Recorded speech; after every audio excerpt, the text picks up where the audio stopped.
살아가면서 미래에 자꾸 신경 쓰는 사람은 마음이 항상 불안해요. 근데 과거에 자꾸 신경을 사는 사람은 마음이 항상 후회스러워요. 그래서 성인이 말씀하실 때 과거에 얽매이지 마라. 마음이 후회스럽고 우울해질 수 있다 하셨어요. 그리고 미래에 얽매이지 마라. 미래에 얽매이는 자는 항상 두렵고 불안하다 하셨어요. 그러면 어디에 집중해야 되는가? 오로지 지금 이 순간에 집중하고 살아야 한다라는 거예요. 오늘 아침에 제가 걸어오면서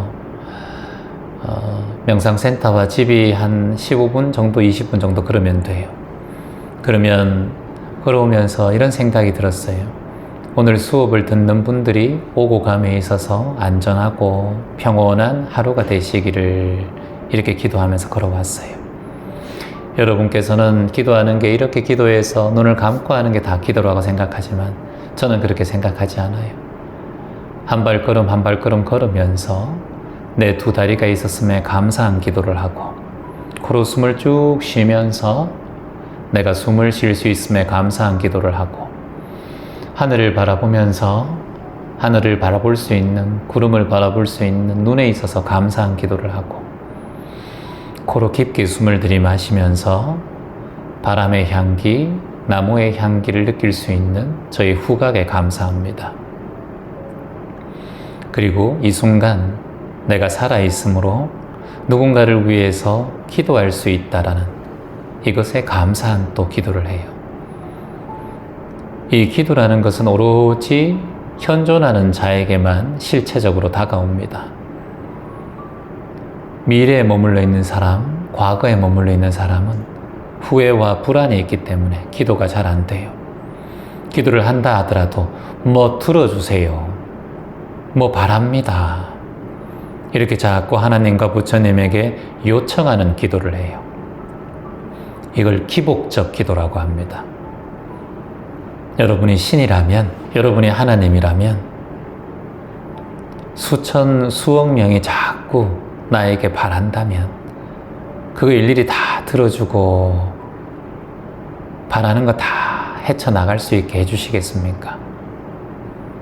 글쎄요, 신이라면, 그런 능력이 있다면 지금 왜 전쟁이 자꾸 일어나고 난민들이 생기고 1년에 360만 명이 물 때문에 죽어가고 종교전쟁으로 이스라엘과 미국과 우크라이나와 러시아와 하마스와 이란과 이런 수없이 많은 갈등이 왜 생기겠습니까? 신은 그저 관찰자일 뿐이에요. 지켜보는 자예요. 신에게 바라지 마세요, 여러분. 부처님에게, 하나님에게, 자꾸 예수님에게 바라지 마세요. 그분들은 여러분이 어찌할지 관찰하시는 분들이에요.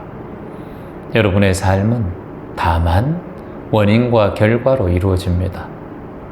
내가 지으면 그것을 되돌려 받기 마련이고 내가 씨앗을 뿌리면 열매를 얻기 마련이에요. 근데 그것을 누군가 모르는 신에게 자꾸 빌면 나의 창조적인 생산적인 힘이 자꾸 저하가 돼요. 기대는 마음이에요. 그래서 성인이 말씀하시길 항상 자등명하라. 스스로를 등불로 삼아서 나가야 한다. 그 어디에도 의지하지 마라. 자식이 부모에게 자꾸 의지하면 자식이 자생하지 못해요. 그래서 제가 여러분께 말씀드리지만 청소년기가 지나면 자식을 항상 독립을 시키라 말씀드렸어요. 부모와 자식의 뿌리가 엉켜 있으면 한 자리에 둘 다 성장하지 못해요. 그래서 이 뿌리를 끊고 처음에는 뿌리를 끊을 때 아프고 힘들겠지만 나중을 위해서 새로운 메마른 땅에서 자식이 자신의 뿌리를 키울 수 있는 자생력을 키울 수 있도록 19살 때까지 지켜주고 그 다음에는 19살 이후로는 성인이 되면 혼자 설 수 있도록 뒷받침해 주는 것이 부모의 역할이다. 모든 것은 스스로 일어나야 합니다. 스스로 도전해보고 연습해보고 실패해봐야만 자신의 삶의 스토리를 만들 수가 있어요. 여러분 주변에 보면 TV나 유튜브에 나오는 훌륭한 사람들 보면 그 아버지가 성공해서 부자여서 재벌이어서 존경받는 분들은 거의 없어요. 정말 어려운 환경 속에서 장애를 입은 상황 속에서 헬렌 켈러 앞이 보이지 않고 들리지 않는 그 장애 속에서 성장해 왔고 존경받는 대상이 될 수 있었어요. 마더 테레사 가장 가난한 인도의 지역에 가서 뭉둥병 환자들과 평생을 보내며 자신의 삶을 살아가셨어요.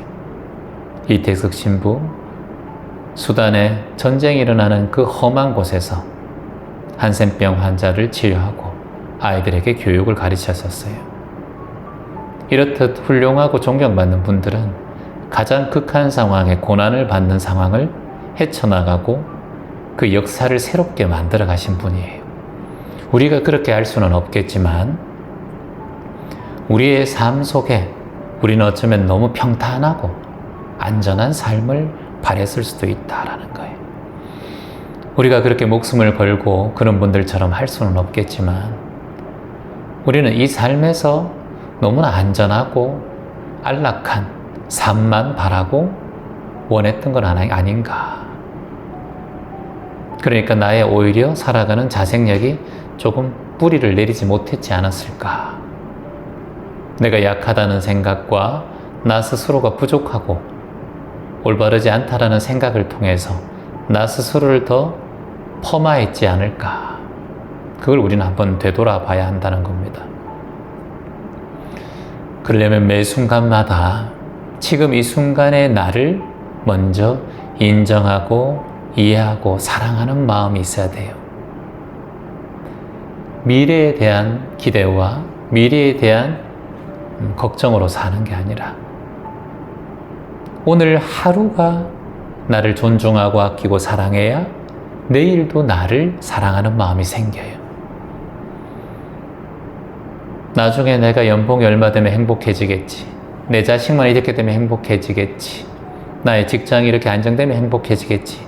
이게 다 미래에 대한 걱정이에요. 이런 마음이 있는 분들은 항상 불안함이 올라옵니다.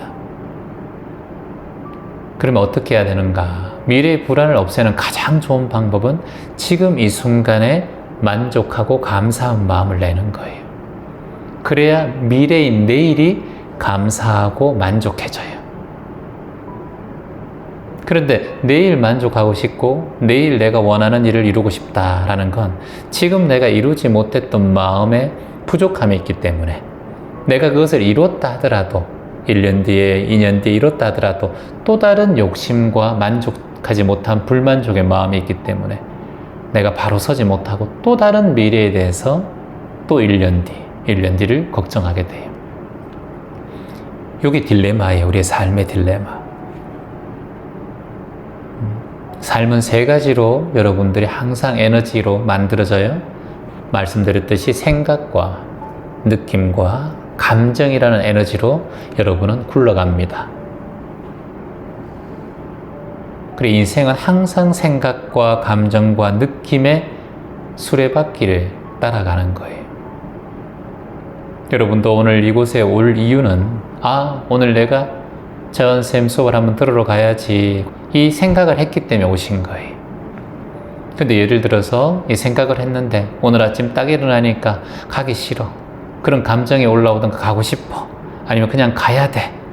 신청했으니까 가야 돼 라고 생각해서 그냥 오는 사람도 있고 신청을 했는데 그 당일날 안 오신 분도 계세요. 갑자기 마음이 불안해서. 그게 뭐예요? 감정이란 말이에요. 수업을 신청할 생각은 있었는데 그날 당일날 일어나니까 너무 불안하고 공황이 와서 못 올 수가 있다라는 거예요. 물론 마음이 힘든 분이니까 그렇겠지만 그날 아침에 감정이 그랬다는 거예요. 감정이 그렇든 또 느낌이 그렇든 또 생각을 바꾸면 올 수 있는 거예요. 그래서 이 생각이라는 게 가장 큰 카테고리라고 보시면 돼요. 생각. 생각 안에 느낌과 감정이 있는 거예요. 그래서 우리가 생각을 항상 조심하라. 왜냐? 생각은 느낌과 감정을 포함하고 있으니까. 그래서 여러분들이 어떤 생각을 하느냐, 이게 참 중요하다는 거예요. 그래서 잠재의식 이론의 창시자인 조셉 머피 박사 같은 경우는 이런 말씀을 하셨어요. 따라해 볼까요? 좋은 생각을 하면 좋은 일이 생기고 나쁜 생각을 하면 나쁜 일이 생긴다. 맞아요. 여러분이 머피의 법칙 이런 얘기 들어봤죠? 안 좋은 일이 반복된다라는 그런 법칙이잖아요. 근데 그 사실은 앞부분의 글씨를 문장을 빼먹은 거예요. 뒷부분만 한 거예요. 나쁜 생각을 하면 나쁜 일이 생긴다. 이게 머피의 법칙이다. 그게 아니라 그전에는 원래 좋은 생각을 하면 좋은 일이 생기고 나쁜 생각을 하면 나쁜 일이 생긴다라는 거예요.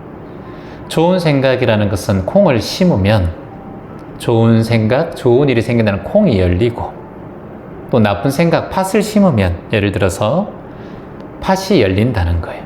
근데 콩을 심었는데 갑자기 팥이 열리든가 팥을 심었는데 갑자기 콩이 열리지는 않는다라는 말씀이에요. 그래서 오늘 미래에 여러분들이 어떤 열매를 열리게 하고 일주일 뒤에 또는 한 달 뒤에 1년 뒤에 3년 뒤에 어떤 열매를 맛보려면 콩을 심을 건지 팥을 심을 건지 정해야 될 거 아니에요. 밭에 땅은 있잖아요. 여러분 마음밭이라고 하거든. 우리가 마음의 밭이 있는데 여기 무엇을 심을지는 누가 결정해요? 본인이 결정해야 돼요. 근데 우리는 그거를 남편이 결정하고 아이가 결정하고 또는 직장에서 결정하고 내 사업에서 결정하고 배우자가 결정한다 생각해요. 부모가 결정한다. 엄마가 나에게 이런 씨앗을 뿌렸으니까 내가 이런 씨앗을 먹고 있잖아. 이렇게 얘기해. 나 괜찮았는데 당신 만나서 배우자 잘못 만나서 내가 이런 씨앗을 뿌려서 내가 이런 씨앗을 지금 고통의 열매를 먹고 있잖아. 이렇게 생각해. 이게 얼마나 어리석어요. 모종하고 뿌리는 자를 타인에게 건네주는 거예요. 이거만큼 어리석은 게 어디 있어요? 누구 삶이에요, 여러분? 내 삶이잖아요. 그 누구도 나에게 방해할 수 없고 해방할 수 없는 내 삶이에요, 내 삶. 그러니 이렇게 다짐하셔야 돼요. 따라해 볼까요? 그 누구에게도 내 마음밭을 내주지 않겠다. 그 누구에게도 내 마음밭을 내주지 않겠다. 내가 농사 짓겠다. 내가 씨앗을 뿌리겠다. 희망의 씨앗, 감사의 씨앗, 긍정의 씨앗, 평온의 씨앗, 매일매일 뿌려나가겠다. 그러면 언젠간 열린다. 급하지 않겠다. 서두르지 않겠다. 인생이라는 우리 삶 속에 농사가 있잖아요. 봄이 오고 바로 여름이 옵니까? 여름이 오고 바로 가을이 오고 가을이 오고 겨울이 오지만 봄이 오고 갑자기 가을은 올 수가 없어요. 여름이 오고 갑자기 봄으로 되돌아갈 수가 없어요. 이게 우리 사람의 욕심이에요. 욕심내지 말아요. 봄에 씨앗을 잘 뿌려야 가을에 추수할 수 있어요. 근데 여름에 그대로 잡초 뽑지 않고 놔두면 어떻게 돼요? 그 씨앗은 제대로 자라지 못해요. 저희가 아마존에 나무를 심는데 나무 한 그루를 딱 심어 놓으면 60cm짜리 딱 심어 놓으면 6개월 동안 이 풀이 이걸 덮어버려요. 풀이 더 빨리 자라기 때문에 태양을 못 받아서 다 죽게 돼요. 심은 나무가. 그러면 저희가 한 그루당 33,000원 정도 6개월 동안 관리하는 비용을 인건비를 내주면 그게 원주민들이 그걸 깎아줘요. 그러면 이 나무가 6개월 동안은 거의 많이 자라요. 대한민국이 10배 이상 빠르게 자라기 때문에 건기 우기가 있어서. 그러면 그때는 우리 인간이 도움을 주지 않아도 성장할 수 있어요. 그리고 그 이후로는 풀을 자꾸 깎아주는 것도 얘에게 자생력을 키울 수 없는 에너지를 주는 거하고 똑같아요. 스스로 벌레와 잡초와 싸우면서 자신의 뿌리를 더 튼튼하게 만들어가고 물기를 찾아가야 돼요. 그래야 100년이 지나도 200년이 지나도 이 나무는 30m까지 자라는 나무거든요. 저희가 심는 나무가. 그러면 이제 그 나무가 큰 지구에 희망의 에너지와 산소를 주겠죠. 이제 그 일을 우리가 하고 있잖아요. 이게 이제 미래를 향한 씨앗을 뿌리는 거예요. 그래서 우리는 다만 뿌릴 뿐이다. 씨앗을 뿌릴 뿐이다. 긍정의 씨앗, 친절의 씨앗, 마음의 씨앗, 평온의 씨앗, 감사의 씨앗. 그리고 그 뒤에는 여러분들이 한 6개월 동안 관리를 잘 해줘야 돼요. 그게 한 180일 되죠. 그래서 우리가 100일 수행 이런 얘기 하는 거예요. 200일 수행. 왜냐하면 그때까지 마음이 바로 설 수 있도록. 우리의 마음이 이렇게 발심을 해도, 대결정심의 마음을 내고 발심을 해도 옆에 자꾸 잡초들이 생겨나요. 하기 싫다, 게으르다, 또는 주변에 방해하는 사람들이 일어나요. 그럼 그걸 깎아줘야 돼요. 이걸 신경 쓰는 게 항상 지켜보고 알아차림이라고 할 수 있어요. 놔두면 금세 덮여버려요. 그래서 항상 그런 게 올라오면 아차 하면서 지켜보고 알아차리세요. 그렇게 하루하루 살다 보면 일주일이 평온하고 여러분이 원하는 평온한 인생을 앞으로도 살아갈 수 있지 않을까 저는 생각을 합니다. 고맙습니다.